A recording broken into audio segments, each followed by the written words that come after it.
nama aku Alicia. Halo, perkenalkan nama saya Alia. Hai, aku Salsabila. Halo, nama saya Rama. Halo, aku Fahri.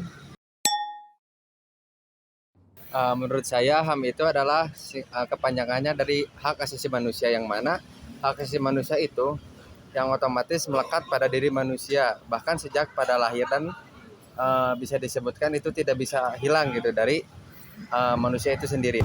HAM itu kan yang menangani tentang hak asasi manusia. Ya, pada sejujurnya sih saya bagus karena banyak hal-hal yang dibela oleh orang HAM. HAM itu hak asasi manusia yang harusnya semua orang itu punya dan semua orang punya dan boleh untuk didapatkan gitu loh. Yang harus dimiliki oleh semua orang. Jadi hak-haknya yang diri kita sendiri dari lahir kita sudah punya. HAM itu yang Bapak tahu mungkin hak asasi manusia ya. Itu dimana mungkin kita sebagai manusia mempunyai hak-hak buat istilahnya ada yang dipertanyakan, kita pertanyakan, kita ada yang perlu dikritik, ya kita dikritik, ya intinya HAM itu kan hak kita sebagai manusia itu kan punya hak untuk mengeluarkan pendapat, hak buat mengkritik, ya intinya seperti itulah, salah satunya mungkin seperti itu.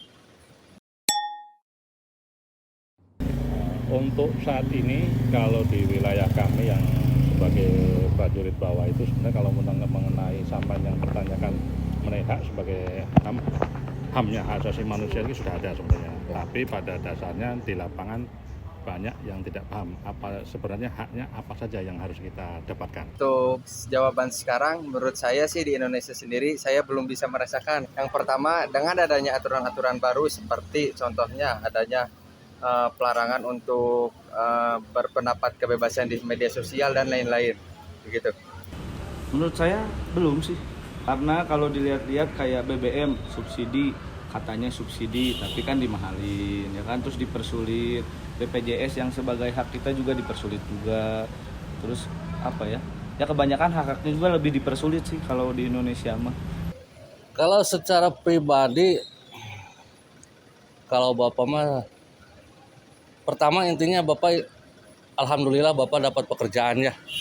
Dapat pekerjaan, cuman haknya itu dari segi mungkin kita itu dari gaji lah. Kalau di Indonesia ya belum terlalu itu karena banyak kasus-kasus HAM juga di luar sana yang belum sampai saat ini belum diusut tuntas juga kan. Jadi masih banyak kasus pelanggaran HAM ya Kang ya? Iya. Kalau penanganan kasus sih sudah lumayan membaik ya. Karena ya itu dia, media sosialnya sudah mulai aktif di media sosial, sudah banyak kasus yang di-up terus langsung ditangani karena mungkin terlihat oleh banyak orang ya. Berbeda kayak dulu sebelum media sosial, orang-orang punya kasus pengen diselesain tuh kayak kalau nggak ada itunya ya, ada yang kecek-kecek itunya ya susah gitu. Sekarang kan ketika udah diviralin banyak langsung nyebar, tapi banyak juga sih yang kayak diviralin tapi hanya sekedar ya kita tindak lanjuti, ternyata tidak ada hasil. Kalau saat ini membaik tapi belum baik ya. Mulai membaik karena dibantunya dengan media sosial dan viral-viralnya kasus-kasus HAM. Jadi orang itu mau nggak mau yang petingginya akhirnya ngelirik. Jadi kan harus viral dulu baru diurus. Kalaupun nggak viral biasanya nggak diurus sih kalau menurut saya. Mungkin secara pandangan Bapak yang notabene-nya pendidikannya ya tamat SMA gitu ya, mungkin masih banyak yang perlu dibenahi lah. Perlu banyak dibenahi karena masih banyak istilahnya hak-hak orang lain yang belum terpenuhi, atau HAM orang-orang yang istilahnya secara tidak langsung dirampas lah itunya. Mungkin seperti itu. Oke, menurut saya sih untuk penanganan HAM itu sendiri itu harus dimulai dari aparat negaranya sendiri gitu, dan juga para pejabat-pejabat yang di atas sendiri kita harus memang peduli gitu ya untuk HAM, apalagi kan kita sebagai negara demokrasi yang dimana negara demokrasi itu kekuasaan kan ada di tangan rakyat gitu, sehingga otomatis kita sebagai rakyat harus bisa menyuarakan semua pendapat kita terhadap negara Indonesia ini.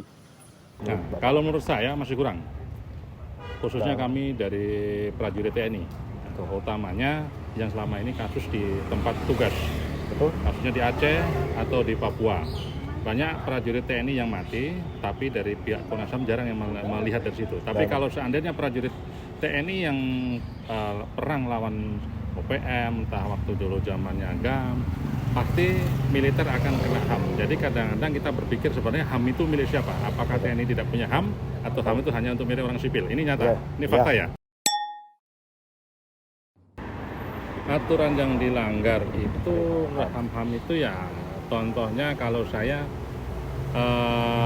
pembubaran atau ibaratnya rumah-rumah dinas, KAI, pengusiran itu maksudnya tidak manusia, dan itu memang harus ada undangan dari HAM kan gitu. Harusnya begitu. Jadi HAM itu sebenarnya harus independen ya, kenyataannya benar-benar dirasakan. Kalau saya mah masih tentang kasus yang dulu ya, pembunuhan aktivis kayak Munir, Masina, Wiji Tukul ya namanya itu. Itu kayak kasus-kasus yang tidak pernah bisa diselesaikan, padahal mereka tuh udah tahu dalangnya siapa, orang yang ininya siapa, tapi sulit gitu buat dapetin hak mereka teh, buat diselesaikan teh gitu.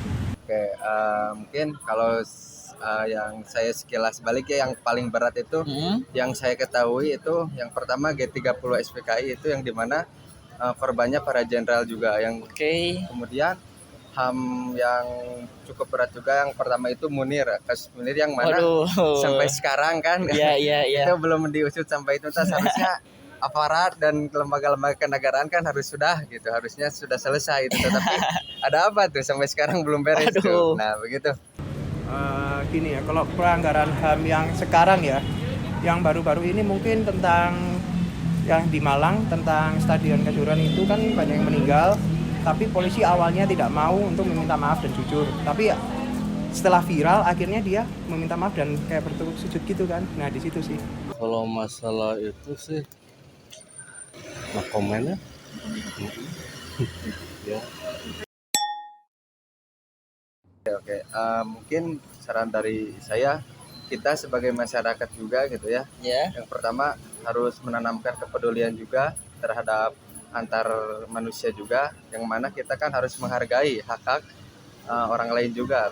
Pasti juga dengan aparat-aparat negara dan lembaga-lembaga lainnya gitu, yang mana harus menegakkan hukum yang sangat sesuai gitu dengan yang zaman sekarang, begitu Kang Fahri. Lebih diperketat sih ya, jangan runcing ke bawah tumpul ke atas kalau kata saya mah gitu sih ya. Karena HAM setiap orang kan, hak setiap orang itu sama, jadi jangan dibeda-bedakan lah. Lebih diperbaiki lagi.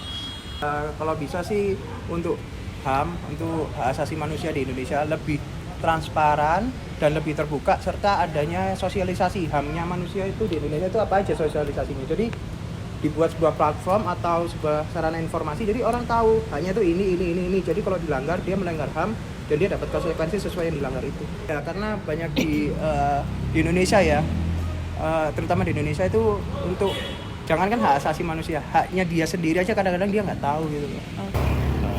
Kalau saran saya, alangkah lebih baiknya ada perbaikan lagi, dan untuk HAM ini tolong diperjelas. Sebenarnya HAM ini untuk kami yang TNI ini bingung, HAM ini sebenarnya bagaimana. Kalau mungkin ada sosialisasi tentang HAM, mungkin dimengerti, karena di saat ini kan tentara adanya hukum humaniter, hukum internasional kan, hukum humaniter, akan hukum internasional kan, tapi dilihat dulu speknya, karena di Indonesia kan kita ini prajurit sukarela, prajurit sukarela.